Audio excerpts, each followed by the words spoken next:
Let's talk all about what they are, how much to have, recommended amounts, and just some general tips and suggestions on how to go about making this as a shift.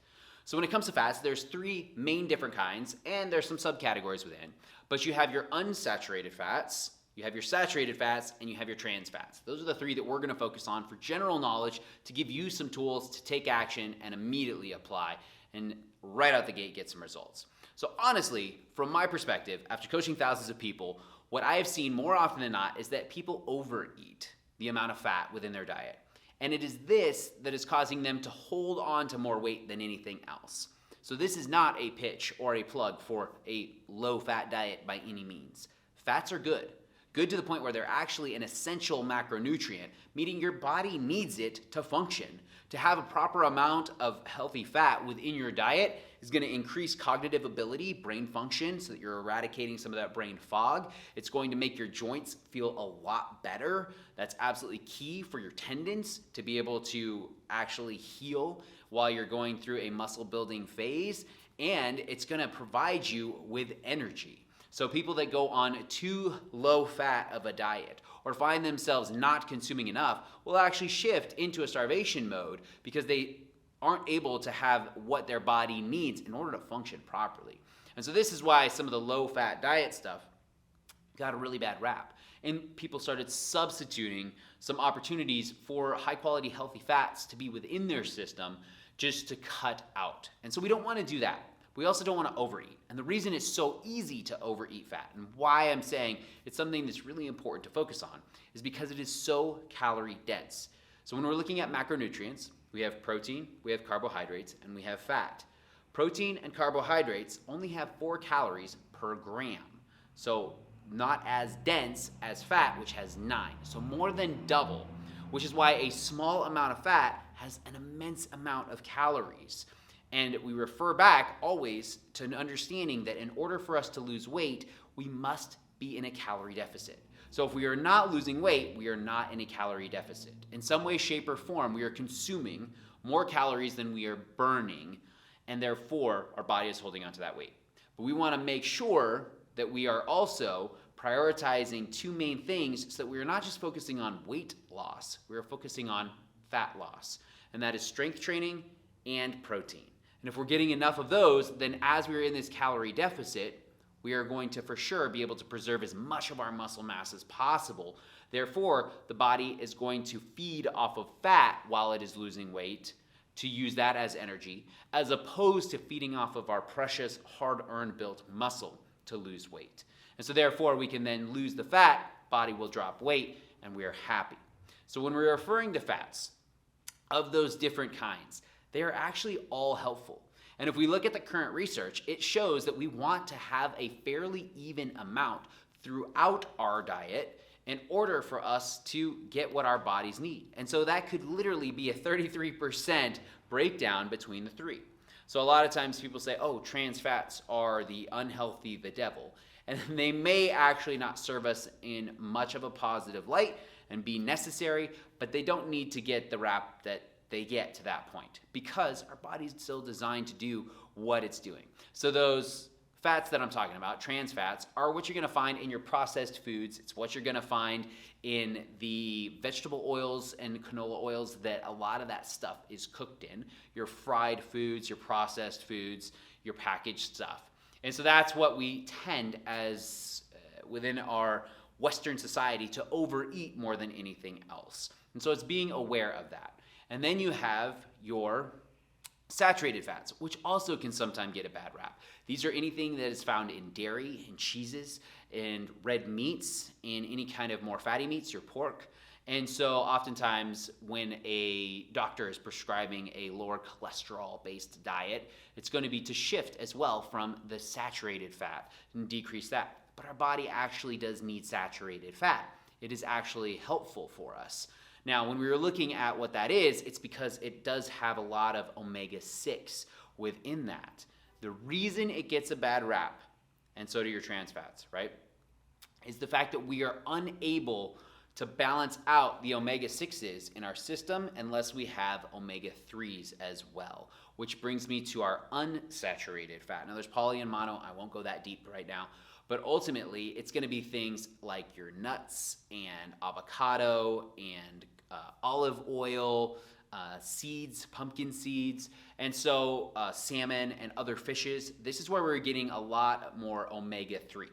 And the reason this is so important, and the reason we want to mix, is because our body needs to be able to healthily produce omega-9s. And luckily, math is math. So omega-3s and omega-6s, when in the system, then the body can self-produce omega-9s. It will force it anyways, but oftentimes we're not getting enough omega-3s. Our body can produce omega-6s. We can't produce omega-3s. We have to get them from food sources. So when there's that imbalance, then oftentimes when we get too much omega-6s or too much trans fats more than anything else, more than the saturated, we create inflammation within the body.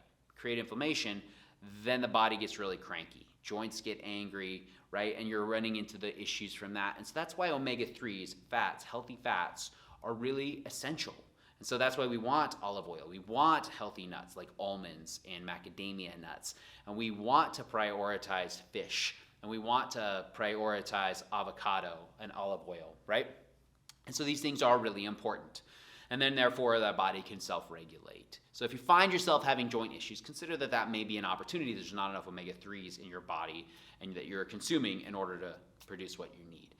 But that brings me now to the most important part, which is the fact that we need to have a regulation of how much we are having of fats in general so that we don't overeat, putting ourselves in a calorie surplus and then don't lose weight. Because current research, may not be forever, but shows that we get a better effect from losing weight, from being at a lower body density with our joints and our overall health markers by weighing less, by weighing within a more healthy marker range than we do by having a better quality of food, as crazy as that is. And so therefore, someone who weighs a lot less typically can actually show up more healthy as certain markers across the board with even a less healthy diet. And so ultimately, it's more important for us to get our body fat down to a normal range so that we can then continue to work on these things. So what does that range look like as far as the amount of food we're taking in? So if we're using the hand-guided method, a serving size is going to be with every single one of your meals, and it's going to be thumb size for women. It's going to be 2 thumbs for men because it's 9 calories per gram. It's a lot of calories in a small amount. And so here's where it gets tricky. So if we are looking at this, if you used an olive oil in your pan and you used a tablespoon, that's a serving. Some of it may cook off, but it's still a serving that you are plugging in there.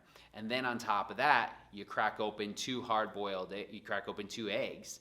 Well, you've got now another serving because of the yolks just right there. And then you add cheese. Now you've got probably like 4 to 5 servings, depending on how much cheese you use.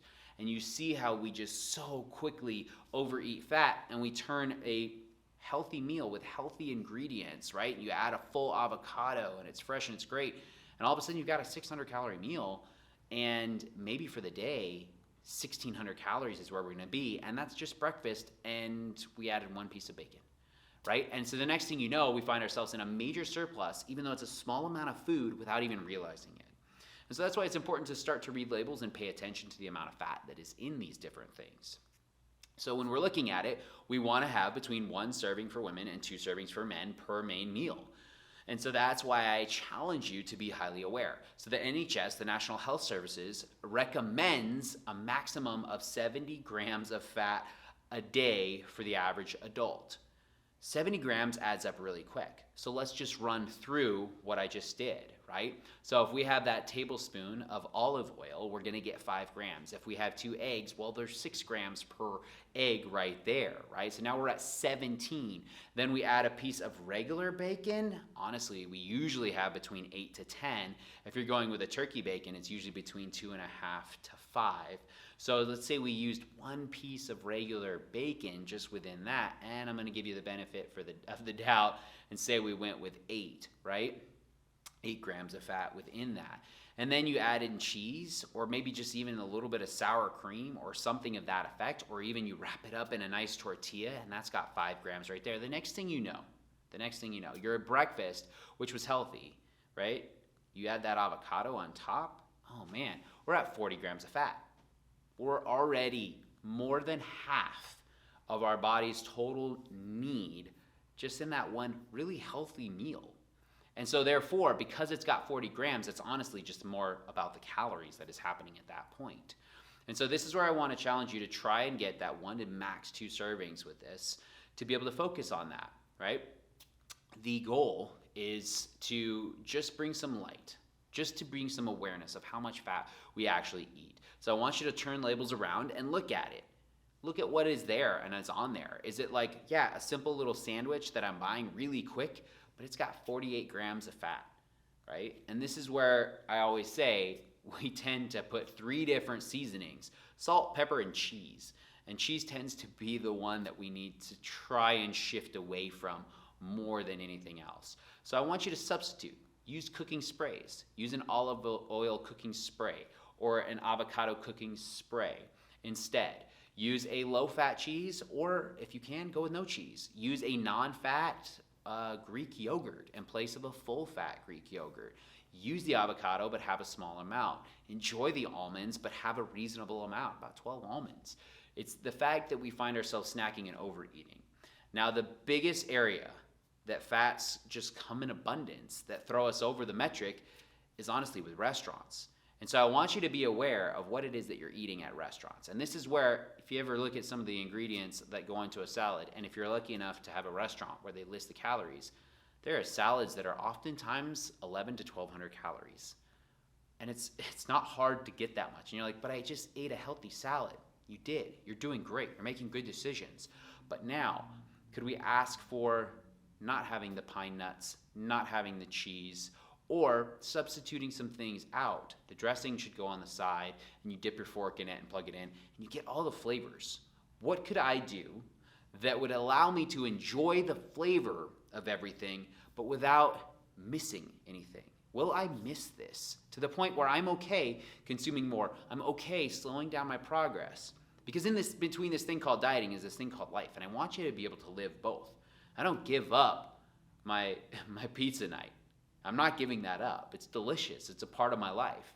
And so I want you to be able to find that balance, but I want you to bring some awareness to this, because going out and having one eat-out meal can honestly easily be 3,000 calories and eradicate the entire deficit that you've created all week long, and you're like, but I'm doing so good. I'm barely doing anything, and I don't understand.